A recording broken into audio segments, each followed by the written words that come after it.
Bonsoir à tous, bienvenue sur Monaco Info pour votre JT. Voici les titres qui seront développés dans ce journal. Ensemble pour une meilleure protection des régions polaires. Le deuxième symposium polaire s'est ouvert ce jeudi au musée océanographique.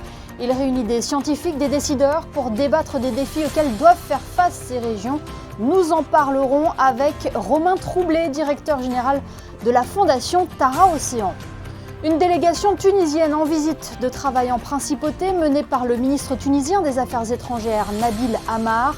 Elle a notamment participé à la 4e commission bilatérale de coopération. Reportage à suivre dans ce journal. C'est reparti pour la Formule 1. Les tests hivernaux ont débuté à Bahreïn. Donneront-ils la tendance de la nouvelle saison qui démarre le 2 mars ? C'est ce que nous demanderons à notre invité, le journaliste du quotidien L'Équipe, Eric Bilderman. Et puis à la fin de ce JT, retrouvez un grand format consacré à la représentation de la Cavalleria Rusticana et Gianni Schicchi à l'Opéra de Monte-Carlo. Le deuxième symposium polaire a réuni des scientifiques de premier plan en principauté, un événement qui a pour vocation d'évoquer notamment les changements dans les régions polaires qui affectent notre climat et réaffirment le rôle essentiel de la science. Dans quelques instants, nous recevrons le directeur général de la fondation Tara Océan, Romain Troublé.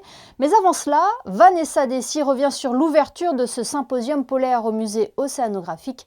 Un reportage réalisé avec Jean-Alexandre Dordet. Elles sont au centre de l'actualité. Les régions polaires rapportent régulièrement des signes visibles des changements induits par la crise climatique. Le rapport spécial du GIEC a souligné la nécessité de mieux comprendre l'étendue et la portée des changements dans les régions polaires. On a tous ces changements qui impactent beaucoup de différentes parties du système en même temps. Donc notre défi comme scientifique pour adresser ces défis, c'est pour comprendre comment on peut savoir quel impact le changement de température et le changement de surface de glace de mer, comment ça va impacter les espèces. Donc la difficulté qu'on voit, c'est plusieurs impacts en même temps et leurs impacts qui ajoutent une sur l'autre. Dès 1970, des scientifiques alertaient déjà sur la nécessité à diminuer les émissions de gaz à effet de serre. Depuis plusieurs années, le GIEC publie des recommandations à suivre au niveau international afin d'avoir une chance de diminuer l'impact du changement climatique sur les régions polaires, mais aussi sur l'ensemble de la planète. Je pense que la solution va venir de financement, mais en plus de collaboration. Une des grandes difficultés dans les pôles, c'est qu'on a beaucoup de différents pays qui sont impliqués et qui doivent travailler ensemble et être d'accord ensemble aux solutions. Par exemple, pour déclarer des zones aires de marine protégées, ou diminution de la pêche, toutes ces choses doivent être d'accord entre différents pays. Donc, si ici, on peut commencer d'identifier les financements et aussi identifier les types de collaboration qui sont d'accord entre les pays, ça c'est un peu l'objectif qui est nécessaire pour traiter ces problèmes. Depuis sa création, les régions polaires sont une zone géographique prioritaire pour la Fondation Prince Albert II. Au travers des projets soutenus, la FPA2 a construit un vaste réseau de partenaires travaillant sur cette problématique. Et justement, parmi les partenaires de longue date de la Fondation Prince Albert II, on peut citer la Fondation Tara Océan. Les deux entités collaborent depuis plus de 15 ans pour une meilleure compréhension des océans. Ces multiples expéditions ont permis de partager des données scientifiques sur l'océan et susciter une prise de conscience collective. La Fondation Tara Océan s'apprête à se lancer dans une nouvelle exploration. Son directeur général est avec nous en duplex depuis le musée océanographique pour nous en dire plus. Bonsoir Romain Troublé. Bonsoir. 15 ans après une première mission historique au pôle Nord, les équipes de la Fondation Tara Océan préparent une nouvelle odyssée en Arctique. Pourquoi cette région polaire ? Alors, on prépare une nouvelle odyssée en Arctique, au pôle Nord encore, pendant les 20 prochaines années. Donc c'est un projet de très long terme, une aventure de très long terme. L'Arctique est un endroit qui prend de plein fouet le changement climatique. Tout se passe là-bas 2 à 3 fois plus vite qu'ailleurs dans le monde, ailleurs qu'ici à Monaco par exemple. Donc il y a une urgence à comprendre ce qui se passe et à documenter et à aussi partager ce fait-là. C'est un territoire encore trop méconnu, on le rappelle, sa superficie est équivalente à 5 fois celle de la mer Méditerranée. Oui, c'est ça, c'est un territoire très connu. On y va beaucoup en été avec des gros bateaux qui cassent la glace. mais on y reste très peu de temps, on n'y reste pas l'hiver en fait, on n'y reste jamais l'hiver, très peu. Dans l'histoire de l'humanité, on est resté une poignée d'hiver en fait dans la glace au pôle Nord, et donc notre rôle c'est d'essayer de mettre un bateau dans la glace avec des gens à bord et de faire de la recherche l'hiver, le printemps, l'automne, l'été, et de le faire sur le long terme. Et pour ça, le prince de Monaco nous a rejoints dès le début de cette aventure. Ouais, on va y revenir dans quelques instants, puisqu'il était à Cherbourg justement pour la présentation de ce projet. Mais est-ce qu'à terme, vous pensez qu'on pourrait être témoin de la disparition de la glace au pôle Nord ? Je pense que vous, moi, mes enfants, évidemment, même vous et moi, d'ici une vingtaine d'années, ce que disent les experts du climat, ils ont expliqué il y a quelques années que dans 2035, 2045, on verra des étés en Arctique où il n'y aura plus de glace. Plus de glace sur la mer. Bien sûr, la glace va regeler l'hiver, mais on verra les premiers étés à partir de 2040, 2045, la date n'est pas très précise. C'est demain, c'est dans 20 ans, on va tous le vivre. Donc Tara Polar Station va pouvoir étudier l'impact de ce réchauffement climatique sur cette région polaire. C'est un véritable laboratoire flottant ?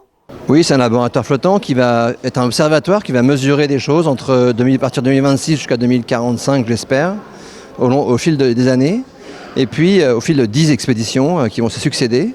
Et puis c'est aussi un laboratoire qui permet de faire des manipulations sur la banquise, sur l'atmosphère, dans l'océan. On aura accès à la mer tous les jours depuis l'intérieur du bateau. Permettre de comprendre comment cette biodiversité, qui n'existe qu'au pôle Nord aujourd'hui, on a pu le montrer avec Tara dans le passé, comment cette biodiversité s'adapte, quelle stratégie elle met en place pour résister à la nuit polaire. Est-ce qu'on peut apprendre aussi de cette biodiversité? Qu'est-ce qu'on peut apprendre aussi de ce changement climatique qui va avoir des effets là-bas bien plus tôt que chez nous en Europe? Quand débutera cette exploration? Le bateau est en construction, il va être mis à l'eau dans 1 an. Après une phase de test en 2025, à partir de 2026, l'été 2026, on a prévu d'aller au pôle Nord et de commencer la première dérive avec à bord du bateau 12 personnes. 12 taranautes qui vont dériver comme ça dans la nuit polaire et dans l'été polaire. On l'a mentionné tout à l'heure, donc le prince Albert II était présent à Cherbourg en septembre dernier pour assister à la présentation de Tara Polar Station. C'est un soutien de taille pour la Fondation. Oui, c'est surtout le prince est un soutien de taille pour la Fondation depuis maintenant une vingtaine d'années presque, fidèle, toujours là quand on a eu besoin de lui aussi sur le plan politique. Et puis il a été aussi un soutien important de ce projet parce qu'il a été un des premiers à prendre le risque de mettre un soutien sur la table pour commencer les études, commencer à réfléchir à quel projet on allait monter. Et ça, c'est très important. Et puis la Fondation Albert II va continuer à nous soutenir. Et l'exploration Monaco aussi, j'espère. En tout cas, on a entendu l'essentiel de votre message, car au-delà de la recherche, l'enjeu est bel et bien de protéger la santé de notre planète et la nôtre, car les deux sont intimement liés. Merci infiniment, Romain. Bien sûr, merci beaucoup. Été avec nous ce soir. Au revoir, bonne journée. Nous l'évoquions en titre, une délégation tunisienne conduite par le ministre des Affaires étrangères, Nabil Amar, était en visite de travail en principauté aujourd'hui. Elle a pris part à la 4e commission bilatérale de coopération au ministère d'État. Elle a également participé à une mission économique organisée par le Monaco Economic Board et la Fédération des entreprises monégasques au Novotel. Fabien Bonilla et Alexa Vial vous en disent plus. Le ministre tunisien des Affaires étrangères a été reçu en principauté ce jeudi par son homologue Isabelle Béraud Amadei. Cette visite s'inscrit dans le contexte de l'accord-cadre de coopération de 2008 entre les deux pays. Cette 4e réunion de la commission bilatérale a permis d'évoquer des thèmes communs aux deux États, tels que l'article 6 de l'accord de Paris sur les crédits carbone. Autre thématique abordée, les nouvelles pistes de coopération pour les années à venir. À ce propos, les deux ministres ont signé un accord-cadre sectoriel dans le domaine de la formation professionnelle. Et ce nouvel accord sur la formation professionnelle vient concrétiser des domaines sur lesquels nous sommes tous deux concernés, c'est-à-dire la jeunesse. La jeunesse doit être acteur de son propre futur et donc la formation professionnelle est tout à fait importante pour justement permettre à cette jeunesse par la suite de pouvoir trouver un travail et s'épanouir ensuite dans son pays. Les relations bilatérales tuniso-monégasques sont anciennes, elles sont solides, elles remontent à plus d'1 siècle et demi et la coopération est tout à fait constructive, bien pensée et avec des résultats concrets depuis maintenant 3 décennies. Nous en sommes satisfaits. Un peu plus tôt dans la matinée, un forum économique a été organisé par le Monaco Economic Board et la Fédération des entreprises monégasques. Une délégation de l'Union tunisienne de l'industrie, du commerce et de l'artisanat était présente, avec à sa tête une dizaine de grands patrons dans des domaines tels que l'agroalimentaire, le textile, la chimie ou encore par exemple le bâtiment. La Tunisie, c'est un peu l'atelier du monde, en tout cas l'atelier de l'Europe. Et aujourd'hui, c'est particulièrement l'industrie qui va être mise en rapport, nos deux industries. Et nous avons beaucoup de choses à nous dire entre Tunisiens et Monégasques. Pour finir, la délégation tunisienne a été reçue par Pierre Dartout, le ministre d'État, pour un déjeuner de travail en sa résidence. C'est un rendez-vous devenu incontournable en principauté au mois de novembre. La No Finish Line, cette course à la fois sportive et caritative, vient de remettre ses prix. Fort du succès de la 24e édition, les organisateurs ont souhaité mettre en valeur les participants, mais aussi présenter les actions qui seront soutenues grâce à la solidarité de chacun. Le reportage de Christine Datomel et Jean-Alexandre Dordet. Un fort engouement pour l'édition 2023 de la No Finish Line.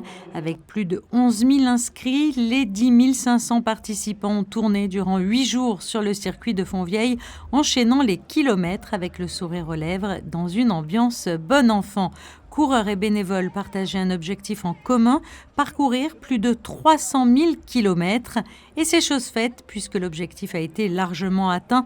315 000 kilomètres ont été parcourus, soit 315 000 € cette année, répartis sur des projets liés aux enfants en difficulté ou malades.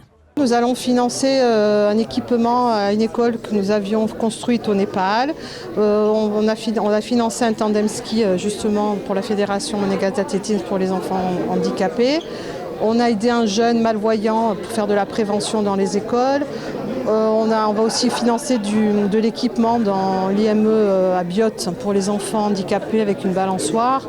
On va construire des bâtiments aussi à l'étranger, donc c'est divers et varié. Puis on aide à prendre en charge des soins spécifiques pour des enfants handicapés qui ne sont pas pris en charge par les organismes sociaux. Donc c'est un panel très différent, mais voilà, quand on voit les personnes qu'on aide et le bonheur que ça leur apporte, voilà où est notre motivation.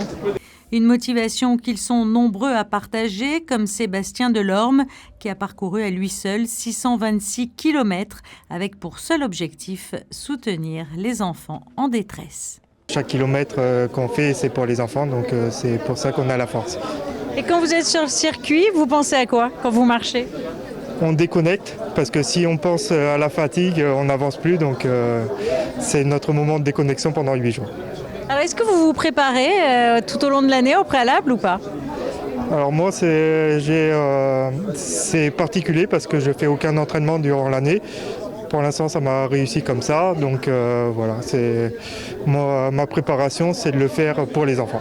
Prochain rendez-vous pour la No Finish Line, le 16 novembre pour l'édition 2024. Et avant cela, il y aura non loin de là la No Finish Line Nice du 3 au 7 avril prochain sur la promenade des Anglais. C'est reparti pour la Formule 1 alors que la nouvelle saison du championnat du monde doit débuter le 2 mars prochain à Bahreïn. Les pilotes sont déjà à l'œuvre sur le circuit de Sakhir pour les tests hivernaux. 3 jours d'essai pour que les pilotes puissent pleinement exploiter leur nouvelle monoplace avant le coup d'envoi de la saison.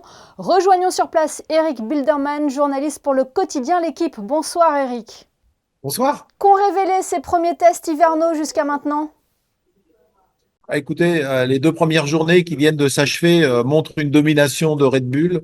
On a l'impression de revivre un petit peu la saison 2023 avec un Max Verstappen qui a écrasé la concurrence hier en mettant plus d'1 seconde aux autres écuries. Alors certes, les chronos ne veulent pas dire forcément grand-chose puisque nous sommes sur des tests hivernaux. Il faut régler ces voitures. Elles sont toutes nouvelles, surtout chez Red Bull où on a revu totalement le concept de la RB19 avec cette saison, donc la RB20.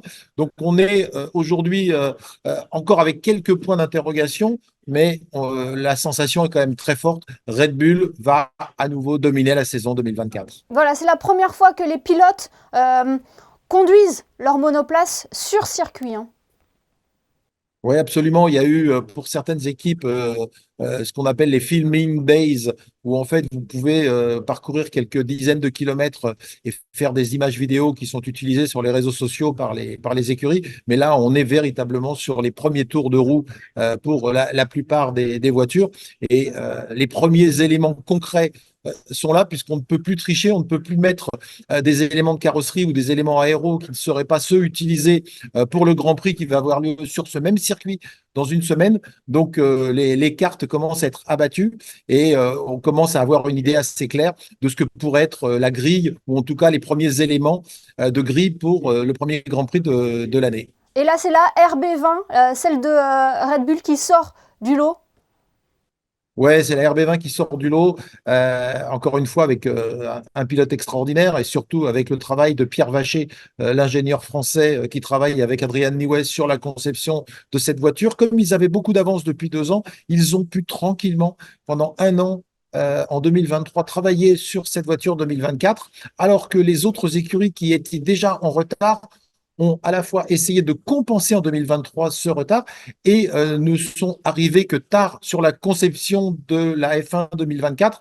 Donc, quelque part, on retrouve le même écart potentiel entre Red Bull et Mercedes et Ferrari et McLaren qui semblent être derrière les équipes avec les voitures les plus compétitives. Et est-ce que cela peut être la passe de 4 pour Verstappen cette saison ? Oui, je pense que en toute logique, ça devrait être la passe de 4. La voiture, non seulement apparaît bien née, elle est très vite sur la piste, mais en plus, elle est fiable. Sur les 125, 126 tours qu'a pu réaliser Max Verstappen, il y a eu quelques petites nécessités de réglage et de petites reprises mécaniques, mais globalement, cette voiture qui est toute nouvelle, eh bien, fonctionne et elle accumule les tours. Le rythme de course comme les rythmes de qualification sont déjà là. Donc, difficile d'imaginer autre chose qu'un 4e titre pour Max Verstappen. Qui pour le concurrencer cette année ? On le rappelle, Red Bull a remporté 21 des 22 Grands Prix la saison dernière, c'est énorme. Ouais. Ouais. Alors, on va jouer après à la carte des outsiders. Le premier outsider, ça va être Sergio Pérez, qui est son coéquipier chez Red Bull, qui a la même voiture. Ensuite, on va espérer que Ferrari, qui est en progrès, parce que cette voiture qu'on découvre cette année, la SF24, paraît beaucoup plus équilibrée, beaucoup plus à l'aise en courbe, une voiture qui sur les longs relais semble ne pas trop user les pneumatiques, ce qui était malheureusement le cas en 2023.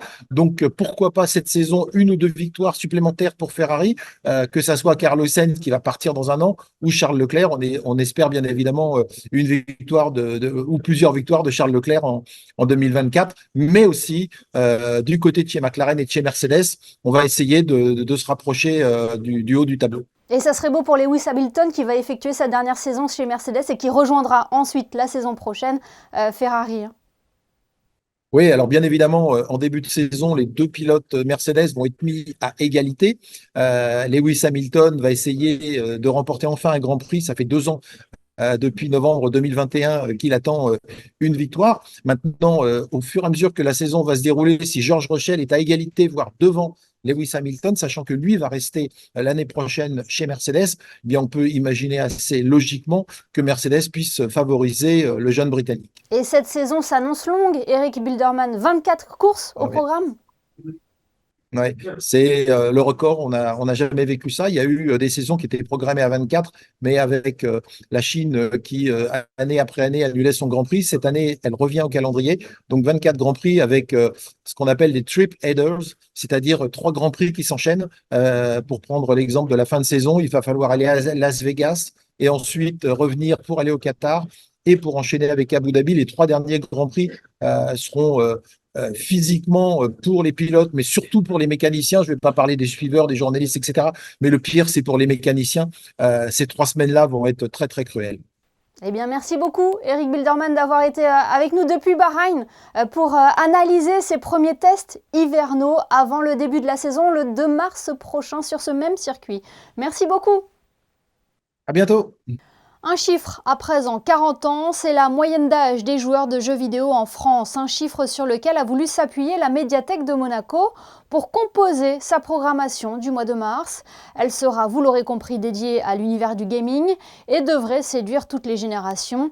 Des ateliers, des projections, des conférences et même des tournois rythmeront ce mois aux bibliothèques Louis Notari et Princesse Caroline, mais aussi à la vidéothèque José Notari. Céline Sabine nous livre plus de détails, elle est au micro d'Alban Gingembre.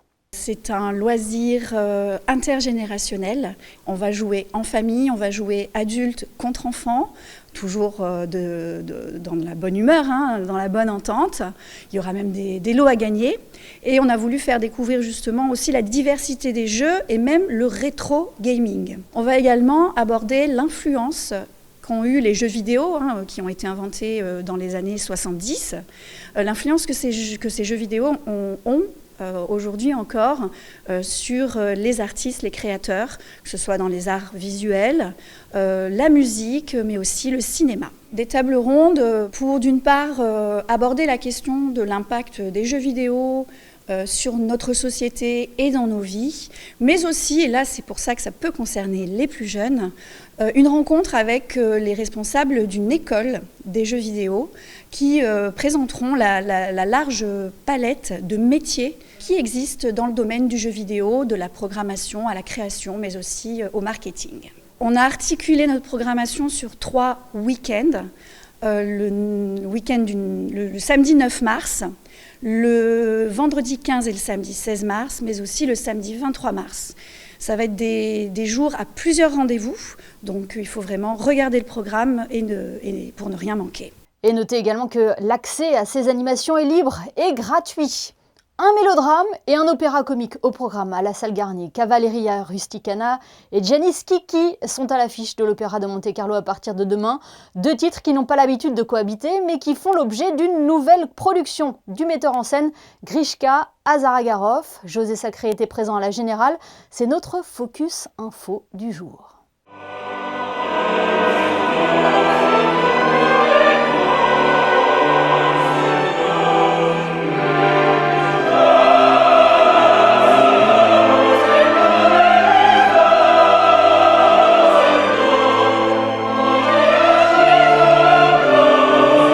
Cavalleria Rusticana, opus fondateur du vérisme et le plus grand succès de Mascagni.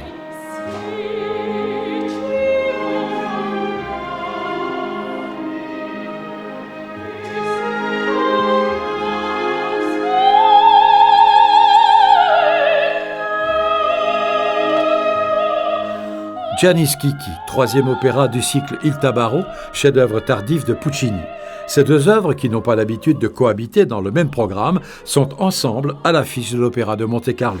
Je pense que les 2 compositeurs sont véristes, donc Puccini c'est un monde un peu à part, disons, mais donc musicalement ça va ensemble. Le grand contraste de la soirée sera le drame atroce de la première opéra, et puis le contraste avec un opéra qui est, disons, comique. Et donc, je pense que ça, c'est la chose intéressante de ce duo d'opéra.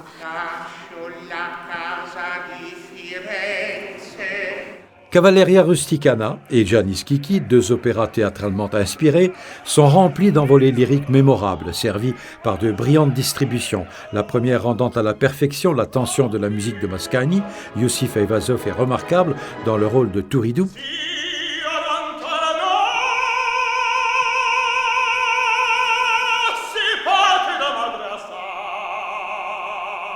La seconde sublime l'agilité de ton de la partition de Puccini, où éclate une fois encore le talent de Nicolas Alemo dans le rôle-titre.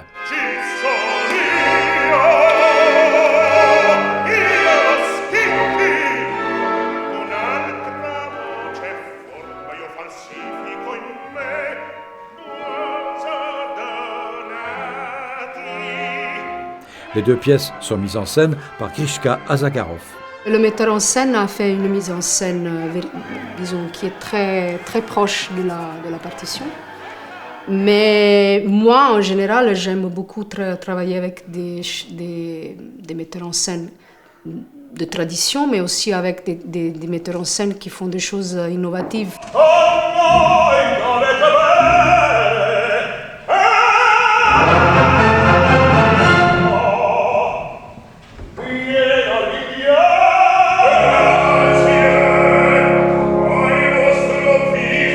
Pour moi, c'est vraiment comme diriger 2 opéras entières. Et après la première, je suis fatiguée comme si j'avais dirigé un opéra de 3 actes. Donc, et puis, il faut changer de mode pour s'adapter à la prochaine chose. Donc, c'est un peu la difficulté de mettre ces 2 opéras ensemble, mais aussi la beauté d'une soirée qui est très variée.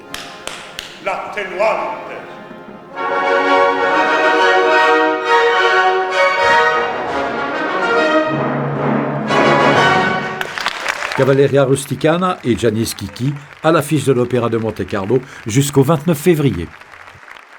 Il est l'heure à présent de découvrir les prévisions météo. Rejoignons pour cela Christinda Thomel. Bonsoir Christinda. Quelle est la tendance pour la journée de vendredi ? Bonsoir Émilie, bonsoir à tous. Vendredi, un temps très nuageux avec de la pluie est prévu.